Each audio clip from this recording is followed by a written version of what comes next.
Benoît Poelvoorde, révélé au milieu des années 90, n'est plus à présenter. CIST son interprétation de Ben, dans le film culte C'est arrivé près de chez vous, sorti en 1992, qui a lancé sa carrière et a marqué toute une génération de cinéphiles. Après avoir longtemps joué dans des comédies plus légères, le natif de Namur, en Belgique, change de registre. Il collabore avec la réalisatrice Anne Fontaine, qui le dirige dans le biopic Coco avant Chanel, sorti en 2009, ou sinon dans Mon pire cauchemar, où il donne la réplique à Isabelle Huppert. Et il faut croire que Benoît Poelvoorde excelle dans le genre dramatique. Sa performance dans le film qui retrace la vie de la célèbre couturière française lui a valu une nomination au César. Et oui, si l'acteur a habitué son public à jouer le trublion, parfois agaçant, face caméra, il est également capable d'incarner des personnages touchants et attachants. D'ailleurs, paradoxalement, celui qui ne veut pas d'enfant avec sa compagne a souvent joué le rôle de père à l'écran.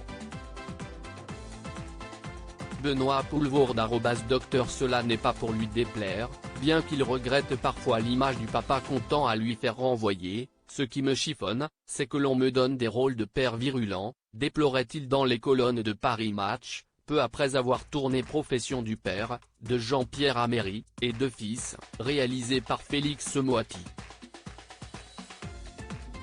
Benoît Poelvoorde sur le départ ? À 58 ans, l'acteur estime avoir fait le tour de son métier et envisagerait de mettre un terme à sa carrière. Il n'attend toutefois qu'un coup de pouce du destin pour prendre sa décision.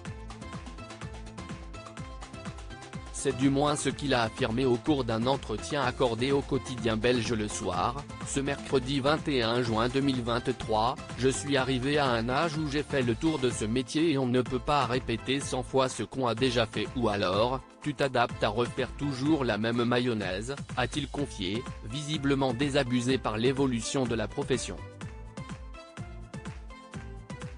Et d'ajouter qu'il nourrissait un ambitieux projet depuis 1 an et demi, qui pourrait bien être sur le point de se concrétiser et finir de le convaincre de tirer sa révérence. « Je me suis inscrit à une bourse assez prestigieuse, plus importante que la Villa à Médicis. J'ai dû rendre un gros dossier culturel et artistique pour obtenir cette bourse. » A-t-il révélé, apparemment impatient de savoir si candidature sera éligible. Car s'il obtient une réponse favorable, la décision de Benoît Poelvoorde sera irrévocable, « Je décroche du cinéma, car je devrais consacrer tout mon temps à ce projet. » CIST un travail qui sera loin de l'interprétation. A-t-il informé, déterminé à se lancer dans cette nouvelle aventure. S'il a préféré ne pas s'épancher sur les détails, Benoît Poelvoorde a néanmoins indiqué cette éventuelle reconversion professionnelle est l'occasion de monter d'un niveau et de progresser à l'international. Un acteur blasé ? Ce n'est pas la première fois qu'il fait part de son désir de prendre sa retraite. En 2010, lors de la promotion du film L'autre Dumas, dont il partage l'affiche avec Gérard Depardieu, Benoît Poelvoorde évoquait déjà son retrait définitif du milieu qu'il a fait connaître du grand public, « Je persiste et signe. J'ai encore 2 films à faire et après, je monte sur une crèche avec des animaux. J'arrête. Je ne veux plus jouer. » affirmait-il dans les colonnes de l'Express.